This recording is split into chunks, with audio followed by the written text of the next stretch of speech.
Today, for my long form interview, second one doing all this, I've got Galaxy Card Shop here with me, a Japanese wholesaler over in South Carolina, correct? Yes, South Yes. Carolina. Perfect. Okay, just make sure that was right. I always mix the two up whenever I'm thinking about them. Um, but yes, out in South Carolina. Again, appreciate your time for joining me on this, and just here to hear your story, hear your kind of the genesis story of your shop, and how you've evolved over time, and thoughts on what's going on with the business, within the industry, and then future plans. So again, appreciate your time. Yeah, thanks for having me on. What kind of inspired you to launch Galaxy Card Shop, and then I guess why is your focus mainly on Pokemon? Because that's what it seems like your focus is right now versus Yeah, anything else. so I originally, I think it was November of 2023, I actually found Whatnot in a weird way. I started randomly had the urge to get football cards because I grew up opening a lot of football cards, and then obviously Pokemon as well. But at the time, I wanted football cards, so I bought a bunch from Walmart, ripped or whatever, and got nothing. And then I looked up on YouTube opening football cards and came across a YouTube channel. I think his name was like Sky or something like that. But he advertises Whatnot, and I had no idea what Whatnot was or anything like that. And then so I made an account, and I joined a couple shows, bought some football cards, and then my friend ended up. I told him about the app, and he was a big Pokemon fan.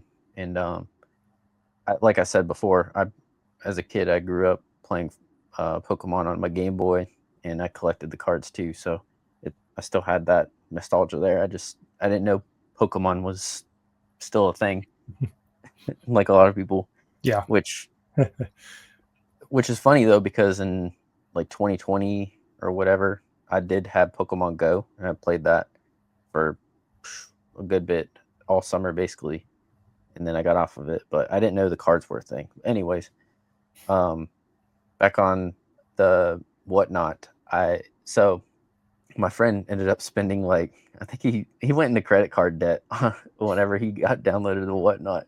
Ended up just like spending so much money on there. And anyway, I was like, "There's no way this is what the price of these packs are," because he was mostly opening like Japanese packs.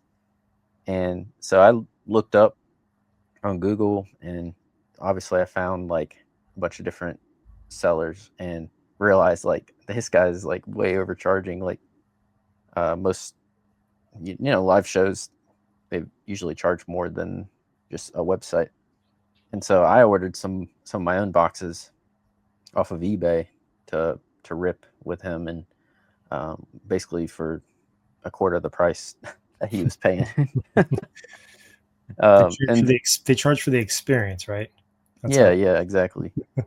And so we were really into 151. Obviously, I think pretty much everyone loves 151 if you played the games as a kid.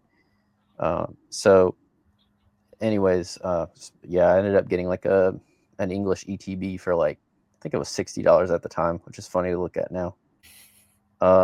So we ripped those, and then I had the idea. We went on some other people's Whatnot shows and saw like a lot of people overcharging, obviously. And I was like, why don't we start our own Whatnot show with like actual, you know, fair prices that because like I said, I understand people have a business to run and they have overhead and employees and all of that, but we ended up doing that, and I ended up finding a Japanese supplier on Instagram, just like everyone who's deep into this. And I actually still the guy that I buy from to this day, like over a year later. And um, we did the little Whatnot shows for probably 6 or 7 months. I did them almost every day with him, and then he ended up he's ended up going to college and just kind of lost interest in doing it. And so I tried to do it myself for a while, but man, if you try to do live shows by yourself, nonstop. The burnout is real, especially if you're working a 9 to 5. Yeah, I bet. Um, yeah, so it's like a full-time job in itself. So I was like, there's got to be something else that I can do. And around that time, I was thinking of starting a website. And I think I looked up on YouTube, and of course came across Pokey. I think everyone obviously in this space has heard of him. Oh, yep. And I had already made my website before I found him, but like his videos kind of reinforced, like maybe I should try this out. And so I started pushing my website on all my live shows. I got a decent bit of customers, but what I learned is that most people that buy live for ripping, they don't really care to buy sealed. So I was like, okay, I got to try something else. And so that's when I started my YouTube channel. And at that time, I had sold over 6 figures on Whatnot, which was pretty good. I was pretty happy with that. And then after that, I also started selling on eBay and TCG Player a little bit in between all of that to try to figure out which one I liked the most. And then I basically spent the rest of that time selling on eBay, TCG Player, my website. And I tried doing like the singles, like buying collections and flipping them like that. I didn't really like that too much. I tried doing the bulk, where you sort through bulk. So I bought like 2,000 or 3,000 cards from somebody for like a pretty decent price, I think. But I like was sorting through the bulk, and I was like, I don't like this. I'm not doing this again. People that have I the don't need. patience for sorting through bulk are it's crazy. I Yeah, I have 3 kids. I don't have any patience. So trying to sort through that was like, no. yeah. I was like, there's no way I could do this. It's definitely not for me. I ended up just like throwing the lot back onto eBay and just taking whatever I could get for it. Um, but yeah, I tried that, and then um, around I think it was yeah, it was around this time last year. I learned about grading through a combination of different YouTubers. I think Nostalgianomics was really pushing it on there. Dan from Catch 'em All Collectibles, he was talking about grading a lot, and so I was like, huh. So you can buy a card, send it, and put it in plastic, and make money. I'm gonna try that out. So I really enjoyed that. Obviously, still doing that now. Um, and then towards it was like really a couple of months ago, I just took a step back. My website was doing decently well, and eBay was doing decently well, but most of my orders were pretty large, like probably eight. Like my minimum right now for the wholesale is 8 boxes. That's close to what a lot of my orders were.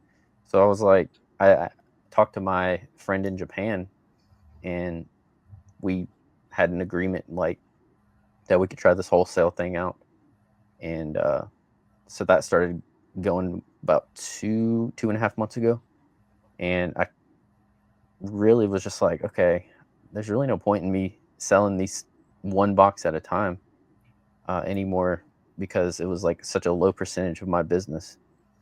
And so I just started doing the wholesale, and that's been going pretty well. I've got a bunch of different partners all around that buy, and that's pretty much it with that. And then somehow during all that time, in November of last year, I got an English distributor. Nice. And then a few months after that, I got another distributor. And basically, I just applied to all of them, and like included my numbers and all that stuff. I was very surprised to be accepted, honestly, because online only. Um, you know, Everyone's denied these days. yeah, and even now, I there's I know people who have bigger numbers than me, and they're not getting accepted now. So I think it was a combination of luck and timing for me. But yeah, so here we are. Or I'm doing the Japanese wholesale, and then that's going well. And I'm also signed I forgot to include, I was doing slabs all during that time, and so I've tried like everything, honestly, and I highly recommend everyone really just tries everything, because you're not going to know what you like until you try it. So I was doing consignments, and I got that idea from Dan from Catch 'em All Collectibles, because he does consignments or whatever, and Mhm. I thought it was a great idea, because you're selling someone else's stuff and then taking a small percentage for the work, so you don't have to put that capital up front. There's very little risk for you, other than maybe like someone returning it or whatever. And that only happened to me like one time, where I sold an item and then the buyer decided to return it because they didn't like it. Literally, that was the reason. But yeah, so I tried that, and then that was going pretty well, because I got probably 3 friends that really were consigning a good bit through me, just because of I had a I'm a full-time web developer, so I made like a website where they could change their prices and see everything live, and they really liked that. Uh, but then I woke up one morning to an email from PSA, and they were offering a contract to where I would use their consignment service, but with better rates than the public.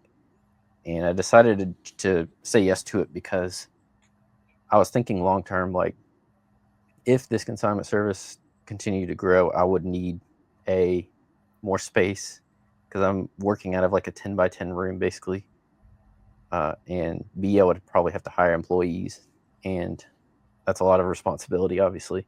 So thinking long term, I was decided to sign that contract with PSA, and I'm very happy that I did, because I don't even have to touch my cards anymore. I literally just send it straight to my PSA vault, and they sell it for me, and then I've got a good bit of people selling their cards through my vault, and I just take a very small cut. So that's pretty much where I'm at now. Kind of a long story, but yeah. No, I mean, you went through a lot of different things to kind of land where you are now. And I mean, it sounds like you're just still figuring out exactly where you're wanting to probably land as a super long term thing, and or what's the most enjoyable piece of it for you. You figured out what work with the B2B. You're figuring out this Yeah, consulting, yeah. and then So sorry, yeah, go ahead. the B2B is really what I haven't learned that I enjoyed, just working with other businesses. And it's a lot easier, in my opinion, to work with other businesses than customers. And I do work with customers sometimes. Like, some customers are just collectors that have a good bit of money, and they just buy more boxes than usual. I'm able to give them a good deal, and that feels good. Um, I've always wanted to give people good deals, and I'm sure you can relate to that. Yeah. Um, yeah, so that's pretty much the B2B, and I've enjoyed that. And then working with PSA to sell the cards, I don't have to deal with the eBay customers anymore. Yeah, for sure. So the focusing a little bit on the B2B piece of it. Um, took me a minute to figure out, because I've followed you for the last few months too, and I've seen the little bit of the growth and the change going to just the wholesale only within your Discord. And I was trying to figure out exactly what you were doing with that, how that was working out for you, because there's obviously trying to deal with tariffs. Tariffs suck for everyone, but then also the shipping and the ability to get the lower cost for anyone who's buying from you. And I was looking at my prices with me bringing in things of like, man, how does he do this? How does he do this at such a low price for everyone? Which great for everyone who's buying from you. I mean, it's fantastic for them because they're getting it at a great deal. If anyone doesn't know, it's a great deal. But with that, it's like, how is he doing it? So how did you come about the decision to, or I guess walk us through that process with the how that B2B works, and then how did you come to that agreement with your person over in Japan to get to that point? Yeah, so I actually got the idea from another wholesaler, and basically I came to the decision that way where I guess I'll walk through how it works. So basically, currently I get post a price list every day. Well, right now I took this week off because we're trying to figure out what the tariffs are going to do and everything. But beforehand, I would post the price list every day based off of the list that my friend in Japan gave me, and uh, our minimum was 8 boxes. So basically, you would tell me what boxes you wanted to buy, and then I would add it all up, and then you make the payment through Zelle is the most popular because there's no fees or anything. Or you could do Wise or PayPal or Venmo. And after I receive the payment, I basically tell my friend in Japan what the order is, and then they ship it out straight to you. So and it gets to you in like 2 or 3 days. So it's kind of I'm basically in a way I'm a middleman in a way, and I'm able to offer great prices because I've been buying from this guy for a year and a half now, and spent hundreds of thousands of dollars with him. So my prices are better than a public price, and um, obviously he is shipping it straight to you, so that saves me from having to pay UPS or USPS or whatever to ship it. And then it saves time because you don't have to wait for it to get to me, just for me to put it in another box to give it to you. Um, so that's basically how it works, and just seemed like a no brainer because I told him like most of my orders are pretty up there in size, especially towards the end of me running the website. There's people ordering like 20 boxes at a time, and I'm like, it doesn't make sense for me to pay UPS $30 shipping, and whenever I could just do it directly. And he was like, yeah, that's fine with me. So that's basically where we're at. Nice. Yeah, that's a good deal. It's definitely a good deal for you, good deal for them, and good deal for the people who are buying from you. So Yeah. for sure. So it's become a pretty big part of my business, but I'm also I'm doing English as well, where I'm selling to other businesses, and I'm able to. I've spent way too much, like we were talking about before you started recording. I spent way too much uh, from mostly from people that are like buying, large amounts for cheap and then wanting a quick flip, and then I'll buy it from them, and then I'll up the percentage a tiny bit and sell it to another business, um, and then, like I said, doing the slabs as well. Yeah, so the English one is the one I'm not familiar with you and what you're doing. So is that for you something that you just kind of it's stays in the back end that you work with certain people, or is that something that people can see how and work with you or message you to work with you on? Yeah, so it's just kind of in the back end right now, and I'm actually currently working on a new website. I think I announced it a little bit in my Discord, but it's going to be They had a password right now, if I recall from today. yeah, yeah, yeah. So that's basically just going to hopefully streamline the order process a little bit, where you can choose what you want, and it'll be like an order request type deal. And I'll probably have some English on there and stuff. Nice. Now focusing on the PSA side of it, so um, doing because PSA Vault is on eBay as well.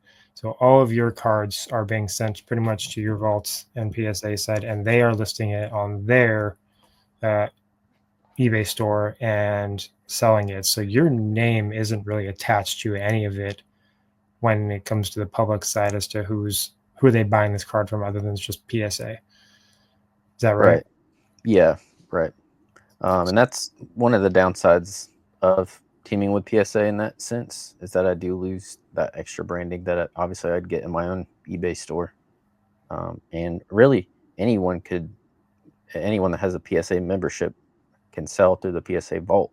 But the advantage of selling through mine is that I have the better rates than the public rates. But Gotcha. yeah, that was something that I had to consider obviously before accepting that that I do lose that. I wish they had like a way to put my profile picture or something on there, but yeah, they don't have that right now. Yeah, so I guess are you thinking of this being like a long term thing for you? I guess is there seems like there's a slight fear of because you are losing your brand name on that. Is there you thinking long term working with them? Or are you thinking short term and move back to your own eBay site? I think it probably is going to be long term because I did kind of get to a decent level on eBay, but in order to get better rates on eBay, you have to be moving like 7+ figures, over 7 figures really to even get considered. And I wasn't at that level, and it takes a lot, a lot of work to get to that level, as I'm sure you know. So would I have gotten to that level eventually? Maybe, but it would have taken so much work and all doing it myself, packing, shipping, listing, and PSA's already got all, probably an insane negotiation with eBay.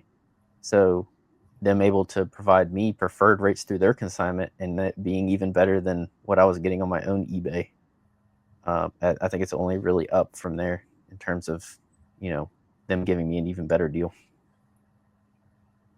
For sure, for sure. So, I mean, to that point too, with your current feedback, even eBay and TCG Player, your feedback is phenomenal. There's I don't remember the exact number of positive reviews, but only one neutral review, which the neutral review someone just clicked the middle button and said they're done with it. And that's Yeah. not even the count. So how did you get how do you feel you got to that point of being able to have that many positive reviews?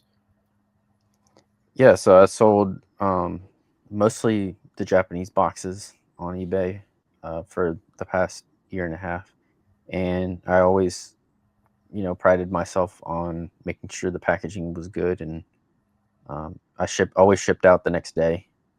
Uh, so that's really all I did to keep the positive feedback.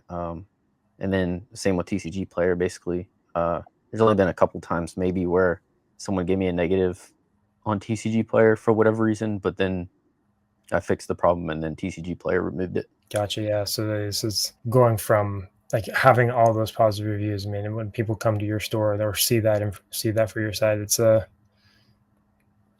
That's a big win for especially for Yeah, your brand wise. How do you plan to keep that level of service up if you do move back to that? Because right now a lot of your stuff is actually but the thing about it, it's not your hands touching anything. It's right. PSA's hands, it's your supplier's hands. If you move back to that, especially with your website coming up, how are you planning to keep up with that? How are you planning to ensure that everything still continues to go as you and to continue to keep those reviews high so that people are enjoy working with you? Yeah, so if I had to go back to selling single boxes, I I mean, I would just do what I did before. But I do still sell singles on TCG Player decently regularly because I'm constantly buying singles to grade. And if you've ever bought singles to grade, you're gonna get ones that are either don't look like the picture or you can blind buy them and then they turn out not to be worth sending in. So TCG Player to me is like the best way to offload singles um, quickly. So I still list on there. Uh, and yeah, I mean, just I'll just keep doing what I was doing and shipping quickly and not cheaping out on the packaging. Gotcha. And for staying relevant right now, I mean, you have Discord, you have your YouTube channel. Um, what prompted you? I think, did you start YouTube first or was it the Discord first? Yes. This was, Um, I started. I think I started YouTube first. Yeah. so what Um, prompted you to start the YouTube side of it? so before I had I really started Instagram very first of all. And I had made that alongside my whatnot. So I was kind of posting like highlights from the whatnot shows. That's really how I started gaining a following. I was trying to be very consistent with it. It is hard to post every day. I'm sure you know that. I've seen your uh, professor keep the professor away videos. Yes.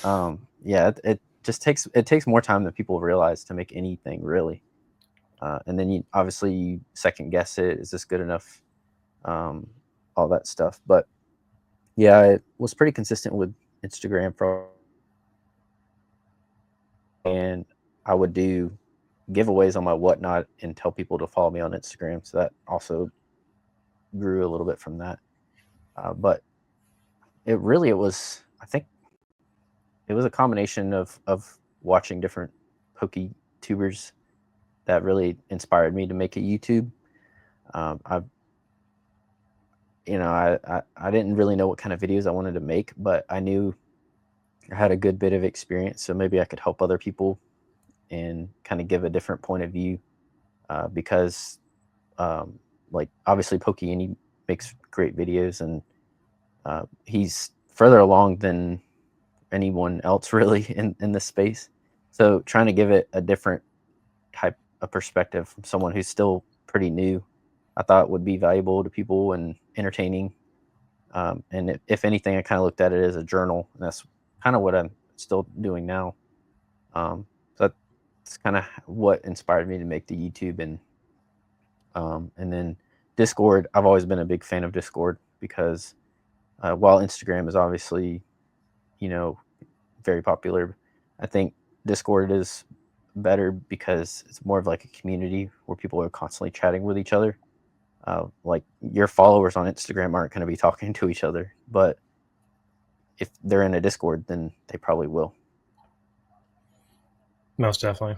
Yeah, Instagram is more of the instant reaction. It's the getting the little bits here and there, and you're off to the next thing. Where Discord is the community chat, talking about things, moving things forward. But then YouTube is the, I guess I watched your video. I think it was either today or last night that you posted that, but it was the shooting from the hip kind of video that you were thinking about with this one. It was like you wanted to talk about it. You kind of shot it, put it out there. I guess, do you see, now that you're kind of thinking about this as like a journal sense of for your journey, are you seeing that you're going to probably try to post more regularly, kind of give more of those updates on a regular basis? Um, Yeah, yeah. I think I was doing the. I'm not sure if you saw the videos. For like 2 months straight, I was pretty consistently making like weekly update videos, where I would record a little bit every day and then kind of put it all together. And those were fun to make, but they took a lot of time. And I wanted to move away from that because I wanted to try. I wanted to try to post more, which ended up me posting kind of less because of how busy I got doing other things. But yeah, I probably am gonna try to post more, and it'll probably be lower effort videos, which obviously usually get less views. But even still, like in this space, you don't really have to put a ton of effort into your videos to get a lot of views, as long as you're providing some kind of good information or being entertaining in some kind of way. Um, I I think even in my last video, I think I shouted him out, but Earn Collects, he's a good friend of mine. He literally just records himself talking in his car, and he gets a good following from that. And um, obviously, part of posting on YouTube is to try to grow your brand and um, get your name out there. But I trying to look at it more as a journal, as I originally did. Um, so yeah, I plan on posting more for sure. Definitely. With your Discord, what are your thoughts for the potential growth within your Discord as well? My Discord, I think there's like let me look actually. I think there's 300 or 400 people, which really blew my mind. A lot of those people actually came from my email list that I had from my website because I kind of sent out an email about it. But it's not super active like chat wise, especially if you compare it to like a non Discord. I would like to get it more active. Obviously, that it's hard to do, but I think I still have a good bit of people on there that are regulars, and I would like to keep growing it. And I think the easiest way to do that would be through YouTube. For sure, for sure.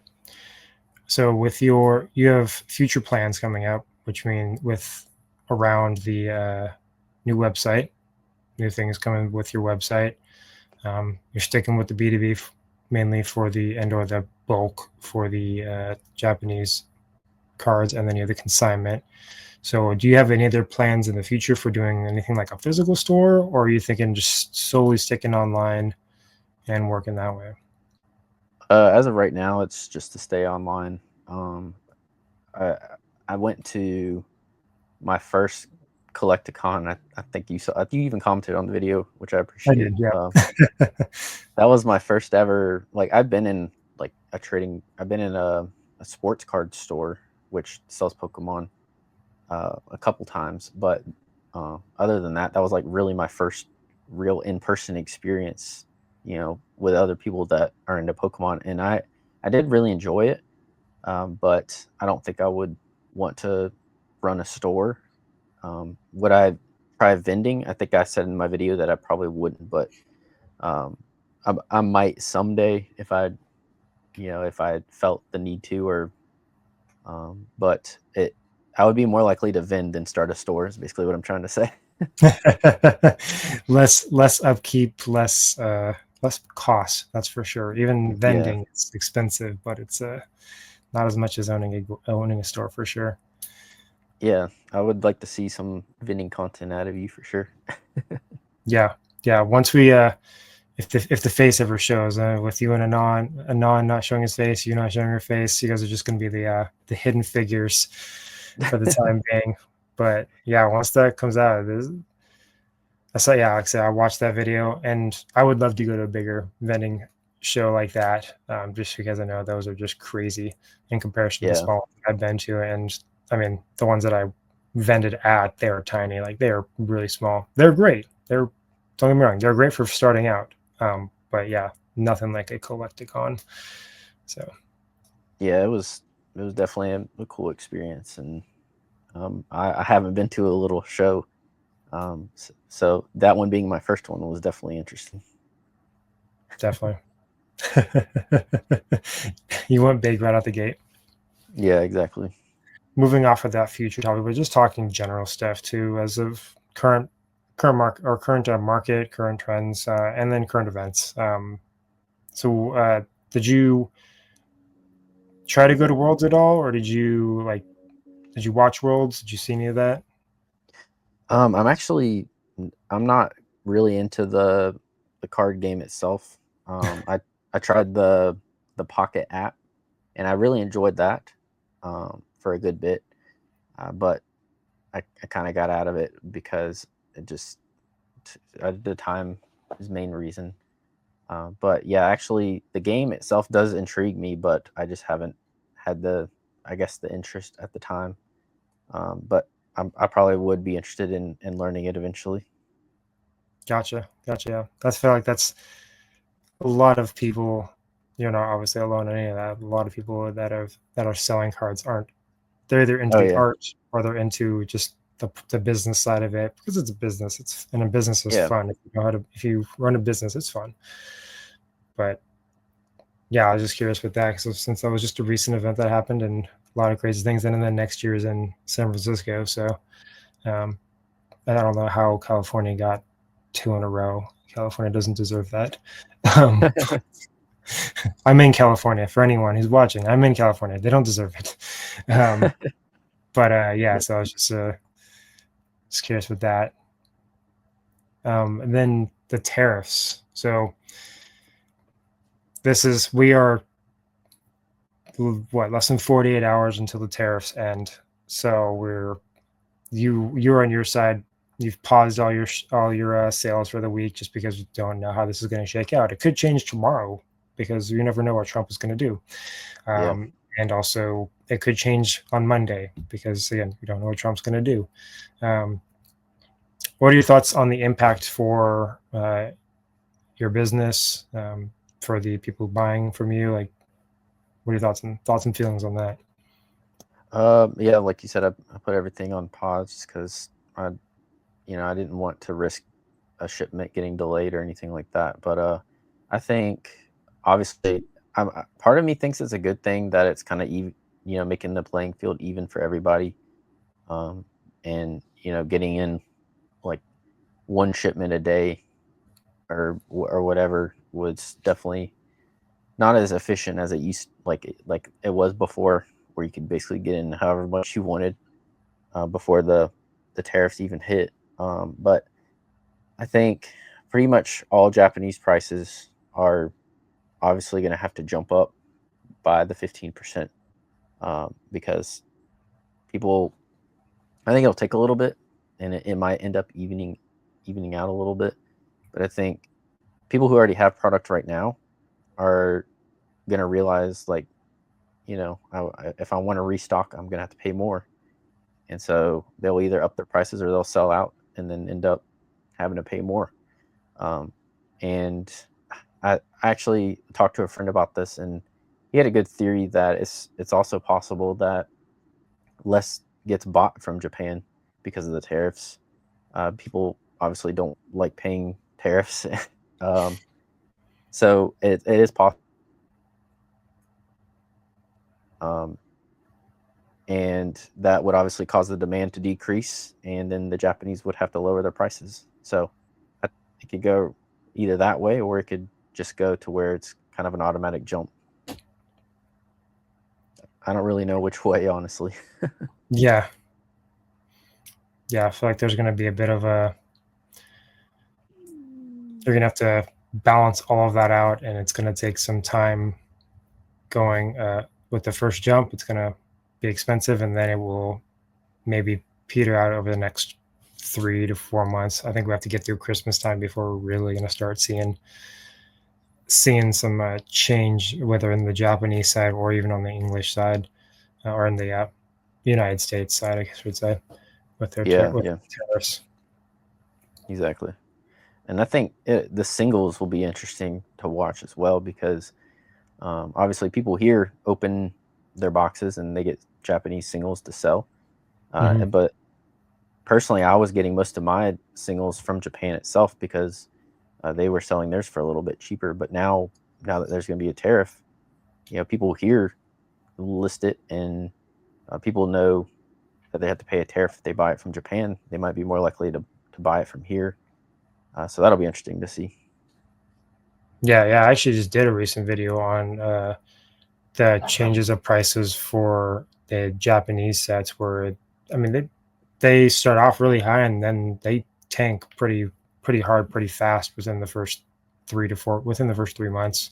And usually once the English set comes out, they start to tank a bit further. So, and seeing the tariffs on top of that would be interesting, because Japan sells, or people in Japan sell single cards as well through eBay over to the US, and that's now going to be subject to any type of tariff on top of that. Even like a $20 card or whatever, because I don't think there's a minimum, unless I'm mistaken. No, there's from what I recall, there's gonna be no minimum. So it'll definitely be, because obviously another thing about selling Japanese boxes on eBay is you're competing with Japanese sellers, and some people automatically they filter out Japan because they don't want to deal with it. But even more so, I feel like now with the tariffs. So it'll be interesting to see how the whole market is affected, because it definitely will affect it. For sure. Yeah. Only time will tell. And we'll just have to sit back and keep doing what we're doing and just watch. Yeah. I'll just have to set my prices where it makes sense and hope people still buy. Right. Yeah.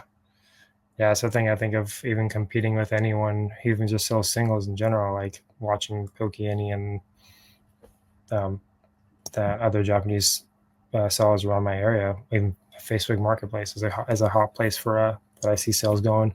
It's like, how is this going to shake out? How are people going to change? And it's going to be interesting. Yeah, it definitely will. And it's like you said, it could change tomorrow. He could be like, never mind. So who knows? Once if FedEx and DHL cry enough to him. Yeah. Well, actually, what I've heard is right now, what I've heard is that the shipper is going to be forced to pay the tariff. But obviously, I think you told me the other day, like you got one in the mail or whatever, and that's how it has been. But now I think the shipper's going to be forced to pay it. So that'll be interesting. Yeah, that's the I guess the campaign promise of Trump that they are going to be paying for the tariff, not necessarily us. Even though if you're a business owner, if you ever get anything imported, you know that we pay the tariffs and we uh, pass that cost on to the consumer. And so, but that would be really interesting. I even heard I was reading in the Discord someone was talking about how China will pay the tariffs on from their side, and then send it over. And I don't know how true that is, but like we were talking about mine, I got a bill from FedEx for a shipment that I received 2 weeks ago, which is on par with the time that they usually send those invoices. And so, yeah, I don't Yeah, know how it's really going to shake out for all of us and how these international shippers are going to handle all of this, and even if they have the infrastructure to handle it in that manner, um, they're going to yeah, go to the easiest. oh yeah, and it's not just this Pokemon market. Obviously, there's thousands and thousands of people that import stuff, whether it be a phone case or whatever. They're all gonna have to pay, so it'll be interesting.